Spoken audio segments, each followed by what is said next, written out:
माया हमेशा से दुबई जाने का सपना देखती थी।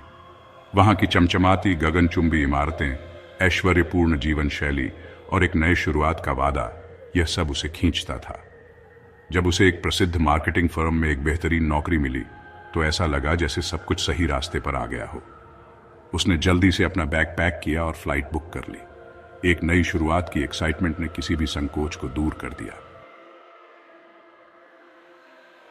जब वह दुबई पहुंची तो उसके नियोक्ता ने उसका स्वागत किया और उसे एक शानदार आधुनिक अपार्टमेंट में सेटल होने में मदद की। एक शर्त थी, उसे अपार्टमेंट में एक और लड़की आशिया के साथ रहना था, जो पहले से ही वहां कुछ महीनों से रह रही थी। आशिया पहले बहुत दोस्ताना लगी, माया का स्वागत किया, उसे जगह दिखाई और यह आश्वासन दिया कि वे दोनों अच्छे से रह लेंगी। अपार्टमेंट एकदम साफ सुथरा था, लेकिन शहर की ऊंची इमारतों से एक अद्भुत दृश्य नजर आता था। यह एक सपने जैसा था, या शायद एक बुरे सपने जैसा। माया को वहां किसी अजीब सी असहजता का एहसास हुआ। अपार्टमेंट एकदम सटीक था, लेकिन कुछ ऐसा था जो बेहद अजीब और डरावना लगता था।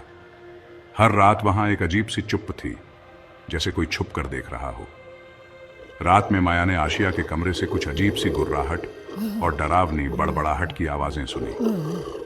जब उसने दरवाजा खटखटाया तो किसी ने दरवाजा नहीं खोला। सुबह जब उसने आशिया से पूछा तो आशिया ने कहा कि उसे ऐसी किसी भी आवाज का पता नहीं था। पहले आशिया एक आदर्श रूममेट की तरह थी। वह शांत थी, अपनी ही दुनिया में रहती थी, और जब भी वे बात करती तो बहुत शालीन होती।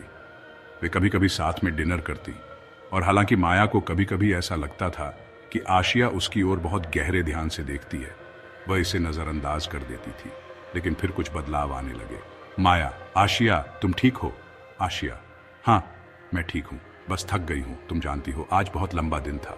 उस रात जब माया बिस्तर में लेटी थी और सोने की कोशिश कर रही थी तो एक तेज धड़ाका हुआ। वह झपकी लेकर उठी, दिल तेजी से धड़क रहा था, और सुनने की कोशिश की। किचन से एक हल्की खींचने की आवाज आई, फिर एक और धड़ाका, और फिर सब कुछ शांत हो गया। वह इसे और नहीं नजरअंदाज कर सकती थी। धीरे धीरे वह बिस्तर से उठी और किचन की ओर बढ़ी। हैरान होकर उसने पाया कि किचन खाली था, लेकिन फ्रिज का दरवाजा खुला था और उसका बत्ती एकदम हल्की हल्की झपक रही थी, जैसे कुछ पल पहले किसी ने उसमें हाथ डाला हो।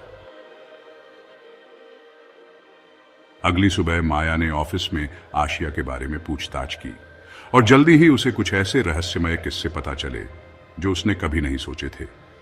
कोवर्कर ने कहा, तुम पूरी कहानी नहीं जानती हो, है ना? आशिया के पिछले अपार्टमेंट में कुछ अजीब घटनाएं हुई थी। बहुत अजीब आवाजें थीं, चीजें अपने आप हिलती थीं, और ऐसी चीजें भी देखी गई थीं जो वहां नहीं होनी चाहिए थी। उन्हें एक पुजारी को बुलाना पड़ा और उसने जगह को पवित्र किया था। यह माना गया कि आशिया को भूतिया प्रभाव है। माया का दिल बैठ गया। क्या यह संभव था? क्या वह सच में प्रभावित थी? उसका मन तेजी से दौड़ने लगा और सब कुछ अब समझ में आने लगा। आशिया का अजीब व्यवहार, वह फुसफुसाहटें, रहस्यमय आवाजें, अब सब कुछ जगह पर था। उस रात माया की घबराहट असहनीय हो गई। वह बिस्तर में पड़ी थी, आंखें खुली हुई। कोई शांति नहीं थी, केवल फुसफुसाहटें थीं। कुछ आवाजें आ रही थीं, मानो कोई उसकी आवाज में कुछ कह रहा हो।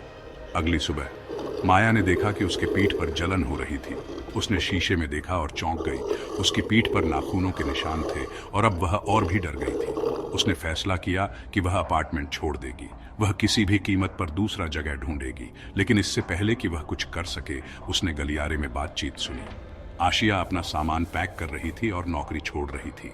आशिया, मैं वापस घर जा रही हूँ, मैं यहाँ नहीं रह सकती, इस जगह में कुछ गड़बड़ है। माया की सांस रुक गई। क्या आशिया वही थी जिसने ये अजीब घटनाएं शुरू की थीं? जब माया ने आशिया से उसके कमरे से आने वाली आवाजों के बारे में पूछा तो आशिया ने बताया कि वह उस रात घर पर नहीं थी और एक दोस्त से मिलने गई थी। कुछ दिन बाद माया ने अपार्टमेंट छोड़ दिया, लेकिन वह डर अब भी उसके साथ था। उसे लग रहा था कि वह किसी तरह उस चीज से पीछा नहीं छुड़ा पाई जो उसे उस अपार्टमेंट से लगी थी। कुछ महीनों बाद माया को एक चौंकाने वाली खबर मिली। आशिया, जो कभी उसकी रूममेट थी, रहस्यमय परिस्थितियों में मर गई। पुलिस इसका कारण नहीं जान पाई, लेकिन उसकी मौत के विवरण बेहद डरावने थे। वह अपने देश लौटी थी और उसके शरीर को उसके अपार्टमेंट में पाया गया, ठंडा और बिना जिंदगी के। उसका चेहरा डर के मारे मरोड़ा हुआ था, उसकी आंखें खुली हुई थीं और मृत्यु का कारण अभी भी अज्ञात था। रहस्यमय चर्चाएं शुरू हो गईं कि वह अपार्टमेंट ने उसे अपने में समेट लिया था। वह फुसफुसाहटें जो माया ने सुनी थीं, वह केवल उसकी कल्पना नहीं थी। माया ने जो आखिरी बार सुना वह और भी डरावना था। पुजारी ने कहा था कि जो आत्मा उस अपार्टमेंट को परेशान कर रही थी वह कोई साधारण भूत नहीं था, बल्कि एक प्राचीन प्रेत था। माया को अब भी यह महसूस हो रहा था कि वह उस चीज से पूरी तरह से मुक्त नहीं हो पाई। नई अपार्टमेंट में होते हुए भी वह उस डर को महसूस करती रही। देर रात को जब पूरी दुनिया शांत हो जाती थी और उसका मन जरा सा जागता था, वह बिस्तर में पड़ी रहती और चुपके से हर आवाज सुनने की कोशिश करती थी। हमेशा यह सोचती कि क्या वह उस चीज से बच पाई है या नहीं जो आशिया को परेशान कर रही थी। धन्यवाद देखने के लिए। ऐसी और कहानियों के लिए कृपया सब्सक्राइब करें।